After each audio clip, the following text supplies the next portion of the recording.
I was going to go straight to paint after finishing all the filing and sanding on the primary hull, but I figured you might want to have a look at what was really involved.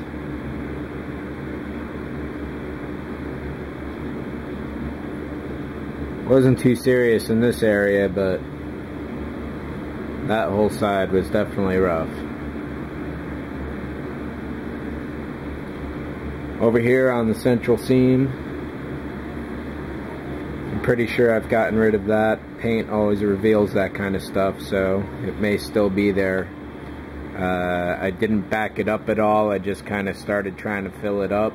There might be a little crack right there, and I'm hoping for the best on that. Over on this side, I figured while I was at it, I might as well take the opportunity to fill that up. Again, nothing to really do on the bottom hull there. Finish that off, and then over here, this is the seam. So this whole area got cracked open. I slid that piece of plastic in there, glued it to the upper part, then clamped it down on the side here, and then filled it over with putty. My bet for this is that I'm still going to need some filler back here, or it's going to have to come down some more. And there could be some rowdiness issues.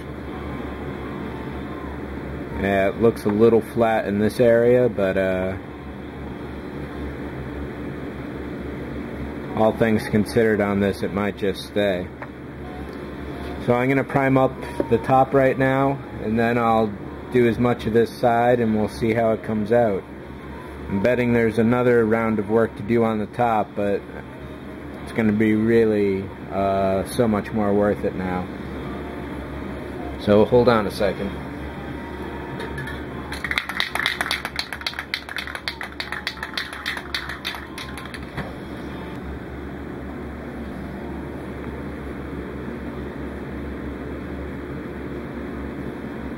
So there's definitely some top work to do up here. You can still see the vein network around these outer edges here.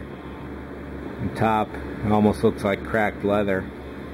But no, this was definitely better going this route than trying to sand down all that negative space. On the back here, still got the crack. Don't know if I'm ever going to be able to get rid of that. I may just have to hide it with the decal that comes down that way. Over on this side, looking pretty clean. Final sanding on there will make it look real nice. The pylons are looking good.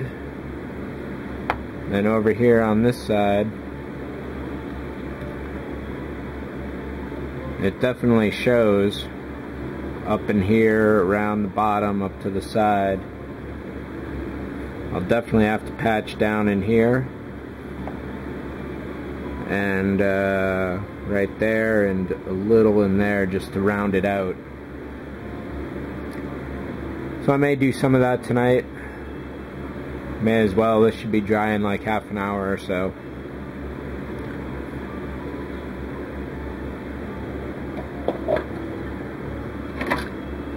The other kits, this just needs the side of the dish to be rounded down. This is Defiant. And over here on Aristarchus, this is looking pretty good overall. The dimples are still showing, so I got to get rid of them. There's some scratching up here I did. Paint blob, I think. And these patches here still show, but now that that area is a lot more built up, I think they'll definitely fade away a lot better. Little blob there. Then once I get this down, glue the engines in. I puttied this up here. I don't remember if that got on there. That was just pure boredom, nothing else. So once I can get this area cleaned up, throw the engines in, put the top on, and this will just be about done. One modification that I did do was, you may recognize this central part here as being the very center of the sensor dish rings. I was experimenting on slicing down a little of the front half to make it look a bit better, and I screwed up on one. Fortunately, I had the spare. I got that one right, which is currently boxed. But I figured since I had already pretty much damaged this one beyond repair, I may as well get some use out of it. So now I've got a nice little sensor ring for the spike to come out of. Not totally Canon, but I'm happy with that. It's an upgrade, refit, primitive version, whatever. That's the great thing about these ships, is you can call them any mark or version of any other ship that you want to.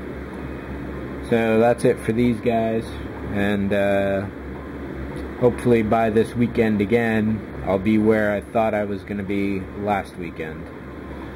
So, with a final look at this.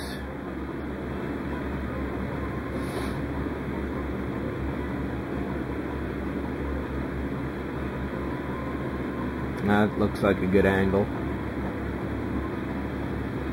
Have a good one.